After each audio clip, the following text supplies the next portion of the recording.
To some other news of the day, today Texas House District 72 challenger Stormy Bradley visited our Fox West Texas studio, discussing her stance on several issues ahead of next week's primary election. Bradley joined Sean Humphrey in studio for the exclusive one-on-one interview. Sean, how'd the conversation go? Well, Bert, one of the issues we spoke at length about was school choice, an issue that's been dominating this election cycle and the fence that separates our two candidates. On the heels of a huge endorsement, Bradley wants to set the record straight on just what she believes. Texas House District 72 primary challenger Stormy Bradley has been busy taking pictures, shaking hands, and speaking to prospective voters over the past few weeks.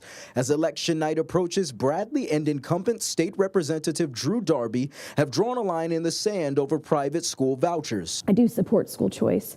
I would like to debunk any myth that I want to defund public schools or have teachers lose their jobs, because that is, number one, that's a fallacy, and number two, it's just not economically sound. Darby says the entire race is about the voucher issue, while voters stand firmly on either side of the fence. Former President Donald Trump endorsed Bradley on Truth Social this week, saying she would champion school choice. Last year, the House removed school vouchers from the state's education spending bill, and Bradley says she's willing to make changes to make sure the provision passes. But I'm not the kind of person that's just going to jump in and create a half-hearted bill. I do think there's some things with that bill that didn't pass that needs some amending, needs some changing, needs some tweaking to make sure that we in rural Texas are getting the representation that we want. Bradley serves on the Coahoma Independent School District's Board of Trustees, and while she homeschools her own children,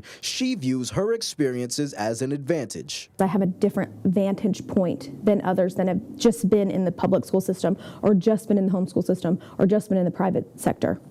It gives me a little bit more diversification on what we need for our schools.